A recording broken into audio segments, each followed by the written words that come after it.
So I'm here with Dani Samuels. Dani, welcome to Throws Talk, and thanks for giving up your time. No worries. So, Dani, you've had a great experience within the sport because you were World Youth Champion and one of the very few people that have been World Youth, World Junior and World Senior Champion in any event. What was your background? How did you get into the sport, and discus in particular? I started with Little Athletics. In Australia.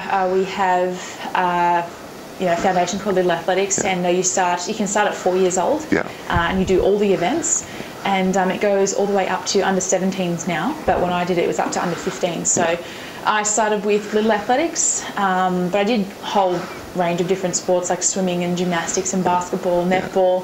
I was lucky enough that my parents could let us all try everything.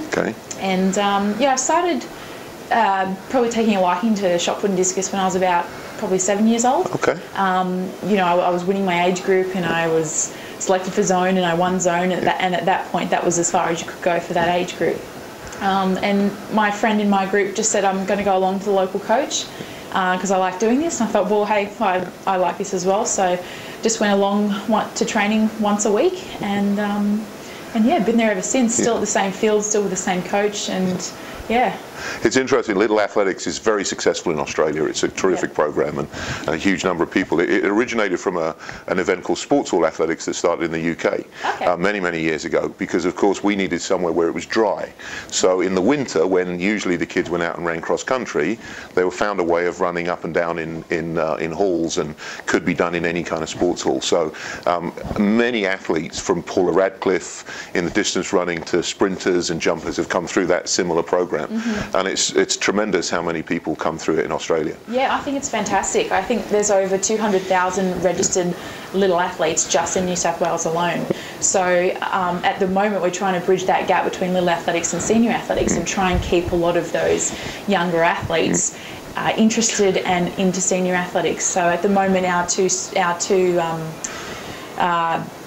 federations are trying to work out how to bridge that gap and not lose a lot of athletes to other sports like basketball, and we have a lot of football codes in Australia that are quite dominant as well. So I think it's fantastic, and I've always said you can never underestimate teaching a child how to run, how to jump over things, how to throw something properly.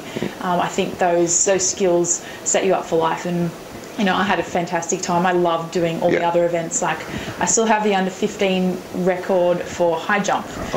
So that's one of my claim to fame. And also we had 4x1 state relays. In under 8s, under 9s, and under 10s. I was the 4th runner, and we won the state championship 3 years in a row. So, and they're my highlights from the athletics, and I still have the gold baton that we got from our club for winning those 3 4x1 state relay championships. So I have fantastic memories, and I think Little Athletics is fantastic for any young kid. Our sport can really learn a lot from that, because not only is it successful in terms of creating a great atmosphere, and you're a testament to that, but also it's very successful financially in terms of how well the Little Athletics Federation is doing relatively compared to the Athletics Federation itself. I guess, there's so many more active participants in Little Athletics than there is in senior athletics, and I think a lot of it is people don't know that there is senior athletics. I've spoken to a lot of 11, 12, 13-year-olds who just don't know how to get into senior athletics, and I've talked to them about being dual registered, so with a little athletics club and also a senior athletics club, and just how the structure of senior athletics works. I think a lot of them just think athletics ends at under 15s at the end of Little Athletics. So I think we have a long way to go with developing our sport in Australia, but we've definitely got the talent there. You look at AFL and rugby union, rugby league, and just some of the bodies and the natural talent that's there. In AFL, I'm not sure if you've ever seen Australian rules. Just some of the tall figures and how high they can jump, how long they can run for. The field's almost a couple hundred metres long. Like, it's the endurance on these athletes is pretty phenomenal. So I think we have the talent pool. It's just trying to narrow a lot of the younger athletes to stay or to be involved with athletics. I think that's every country is finding that. I mean, America has a great talent pool that goes through the college system, but a tremendous amount is lost to basketball and American football. And in the UK, we're losing people to rugby potential throwers.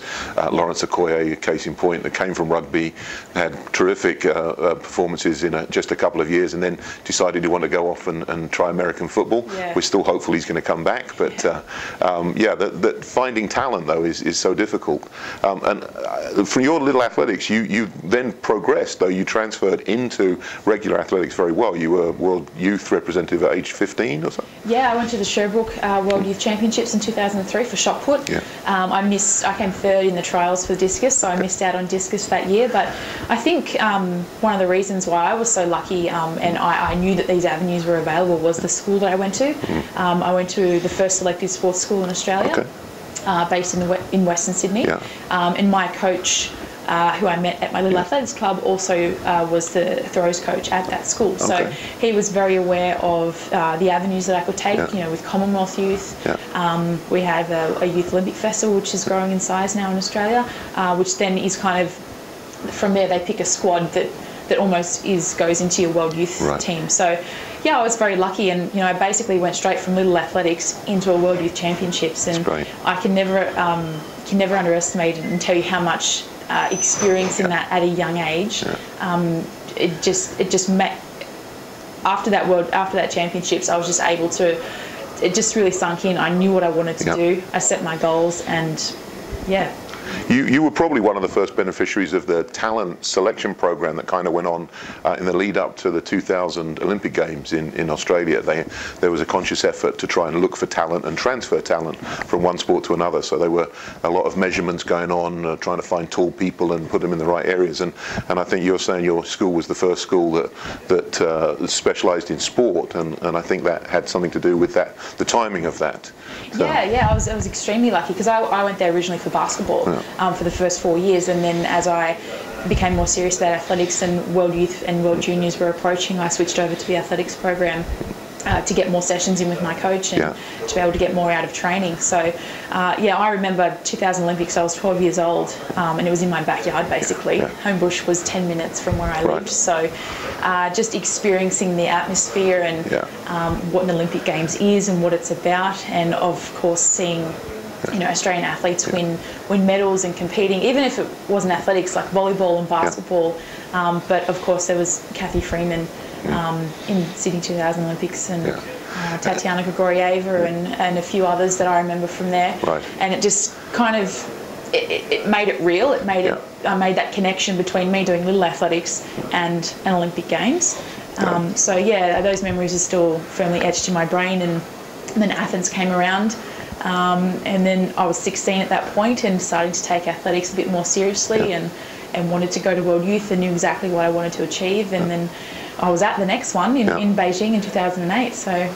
But you came from a background of multi-sports. I mean, I know you were a very good basketball player, and some of the other members of your family are very active in that sport. So we're a basketball family. Right, okay. I was the only one who strayed. You got away, but we're glad you did. But that kind of background of all-round athleticism is something that stood you in good stead. I mean, you're not the biggest or the tallest or the heaviest of the throwers out there, but your athleticism really shows through.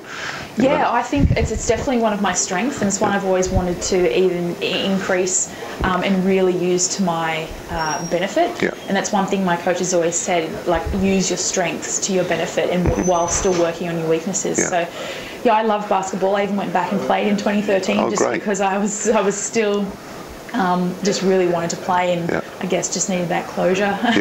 After having 5 years off, because it came to the 2008 Olympics, and I thought, well, it's a bit risky, too many knees and ankles, so I decided to give it away at 20, and then.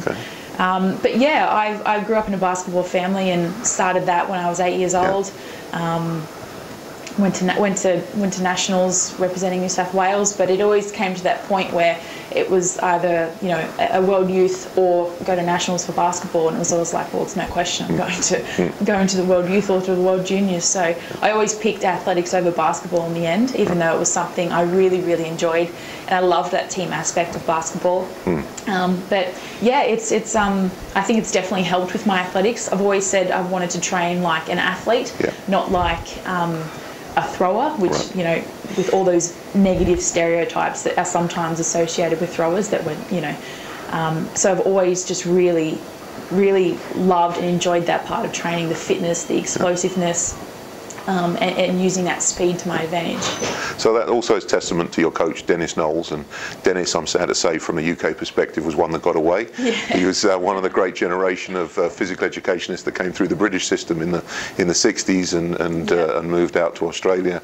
And also his son Hayden has been very much influential in your development. How do they work? What are the roles between them?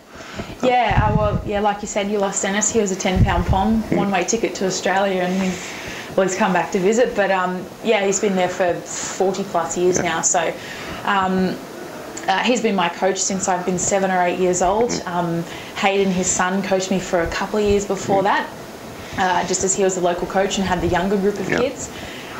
So it's been fantastic, I think, to develop that relationship with Dennis over these years, and he's seen me literally be from a little girl and someone participating in little athletics and turned me into an Olympian and a world champion. So we're extremely close now. He's kind of like a sub-father to me, so it's fantastic to have that really close relationship. And they've always really supported my basketball. It was I was the one who pulled the pin and said that I didn't, it was a bit too risky, but they always loved that I was doing all that agility and speed endurance through basketball training. So I only started doing weights when I was about 16 and a half, but for a lot of those years it was body weight circuits. It was stability, hip stability, shoulder stability, core stability, all those things that really need to be cemented before you start lifting heavy weights.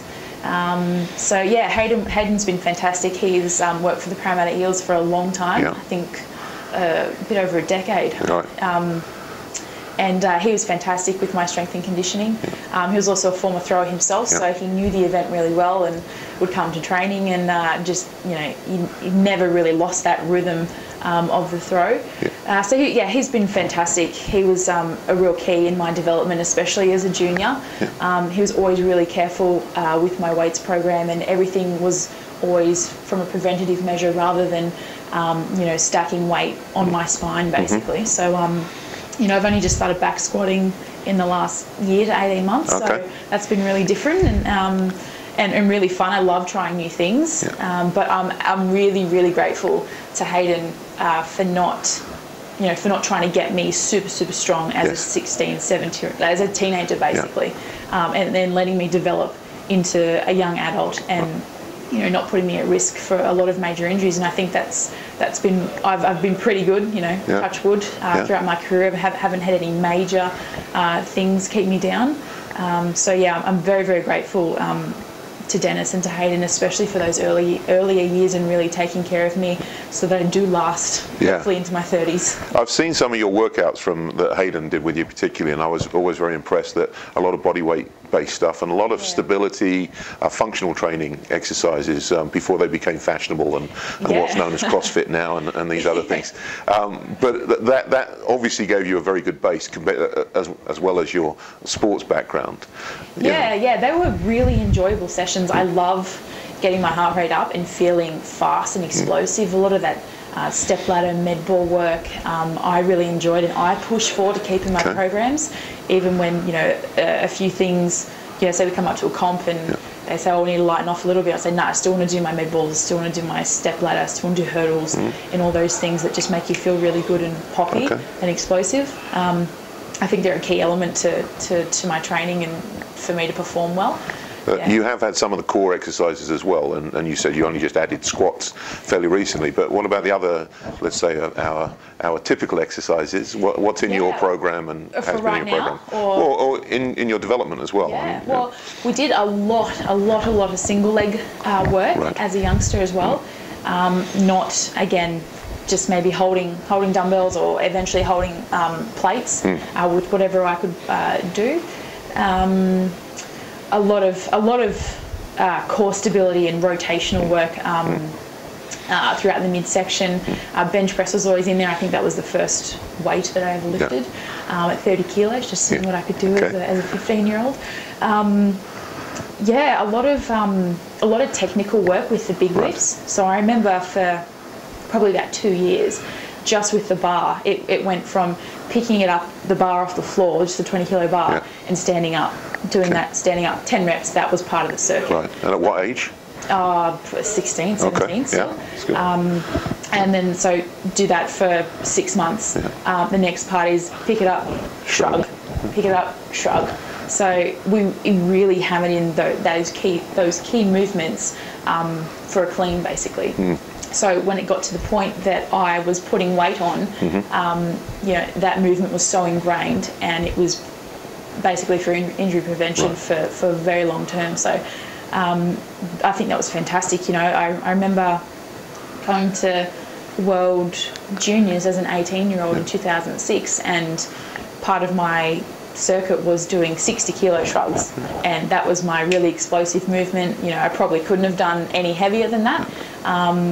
And I haven't always I'm not one of the strongest, but I think, like as you said before, that explosiveness and that athleticism has really helped me. And like we said, we've played my strengths while still working on my Have you ever been concerned about the numbers? Like, how much you bench press, or how much, or is it secondary to the way you do the exercise? It's in the back of your mind, because you do hear things of, so-and-so can bench this, or,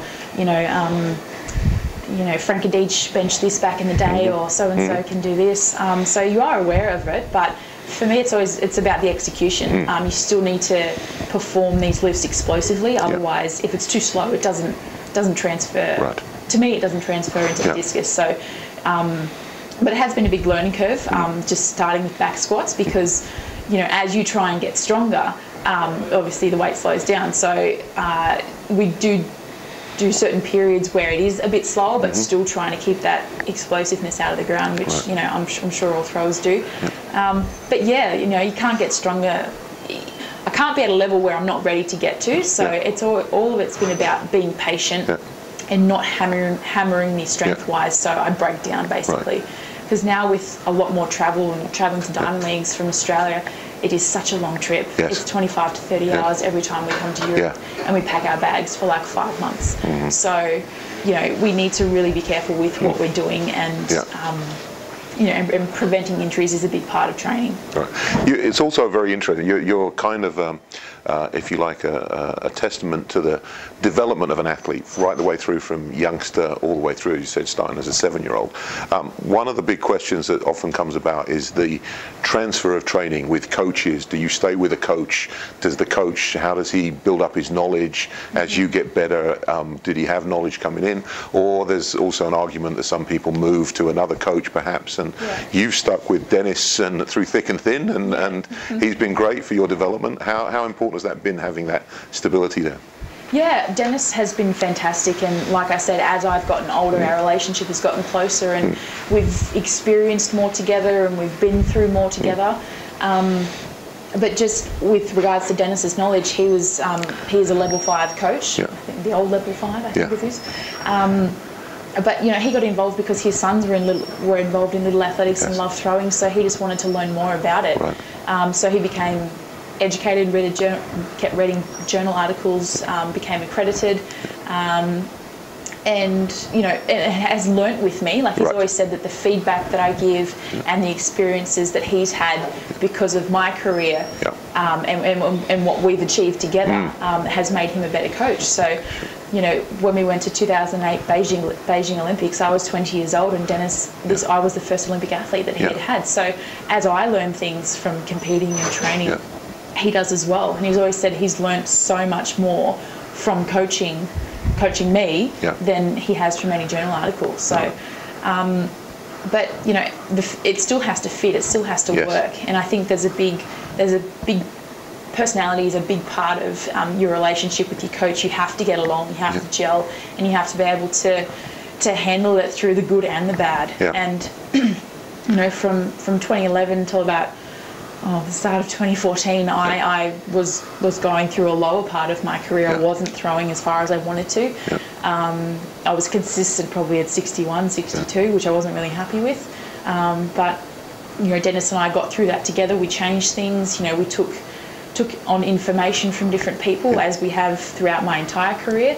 Sometimes it's worked, sometimes it hasn't, but you don't know until you try things. So it's just, for us, that feedback and that discussion is, I think, what makes us work really well together. And that's good that you both take that on board and you're open to those sort of suggestions and cooperation. I know Mac Wilkins was down for a little while working with you, and it's always great to get ideas from different people. Yeah, definitely. Well, there's, you can just tell from all the different techniques that you see among the world-class throwers. There's not one way to throw a discus, so it's working out what works for you, what works to your strengths. And I have changed things with my technique, and they haven't really worked because they haven't played to my strengths.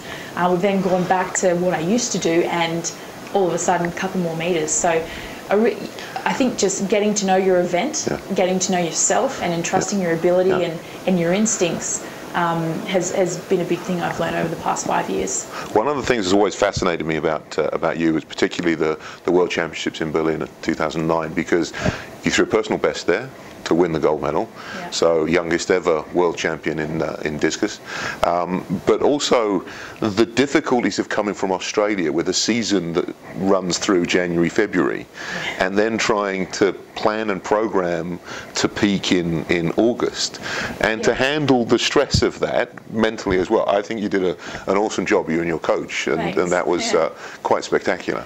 Yeah, well, for us, it does, from an outsider's point of view, it does seem hard.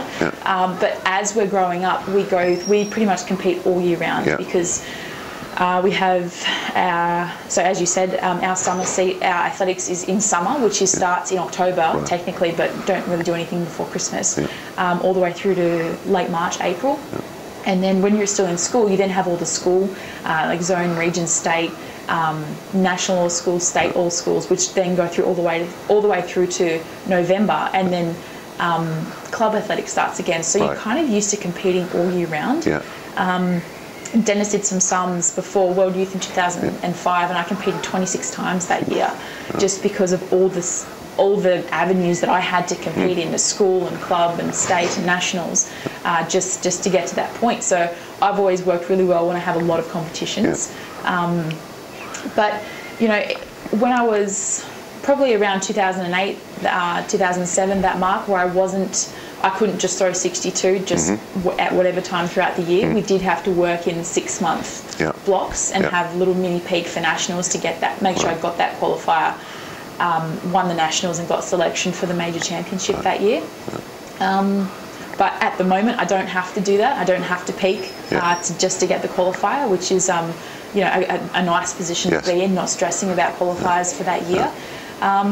But it is nice to throw a long way. So every now and again, we just do lighten off for a competition if the timing's right.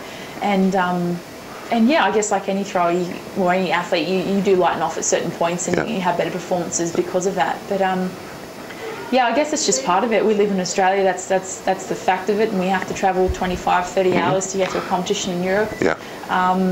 And you just deal with it. That's where the comps are. You've got to go there to compete against the best in the world. So one of the other things about Berlin that I remember having a conversation with a friend of mine, Viestin Hafsteinsen, who's a coach to Gerd Kanter, and Gerd lost. He lost his first competition in 34 or something at that World Championships, and been undefeated through the Olympics. But Viestin remembers watching you in practice and wasn't sure who you were, because he was watching from out in the field, and he couldn't figure out who this girl that was throwing so far in that practice, because you were throwing, I knew you were throwing really far. But he talked about something that he hadn't seen before technically, in that you were doing this drill where you were falling back out of the back, that you gave yourself speed coming out the back of the circle by sort of sitting into it. And he thought that was a novel way, and was very, very effective, because you were creating so much speed. I actually remember seeing Gerd Kanter at that practice, and I was kind of just in awe that he was there. I thought, well, no, concentrate. Well, that was actually something that we picked up off Mac Wilkins as he came out to Australia in 2007. And I think I've kind of put my own little spin on it, just because, I just tend to do that with certain things. We got that from Mac Wilkins, and it was about in a bubble, about temporarily being off balance to then get on balance in the centre. So I still do those drills today. That's something that when I talked about picking things that work for you technically, that was one thing that we tried, and we thought, okay, this is fantastic. I feel really powerful. I feel like I'm setting myself up really well and creating as much speed and force with my right leg as I possibly can. yeah, so that's something that we've stuck with since then. And yeah, having Mac out for that trip was really, really beneficial. Good. So, who were the other technical influences for you and Dennis? Who have you looked at, if you looked at anyone, or did you figure it out from, you know, what worked for you, or are there people you admire technically? I've been quite kind of in my own little bubble for a long time. It probably wasn't until after 2009. After winning the World Championships that a lot of people started throwing names and analysis and information at me that it was just like, whoa, I don't know any of these people. People asking my opinion on technique of this person. I thought, I don't watch them. I'm competing myself. So, yeah, my basic, pretty much what Dennis has taught me, I'm pretty much like a robot. What Dennis has said, try this, attempt to change this in training.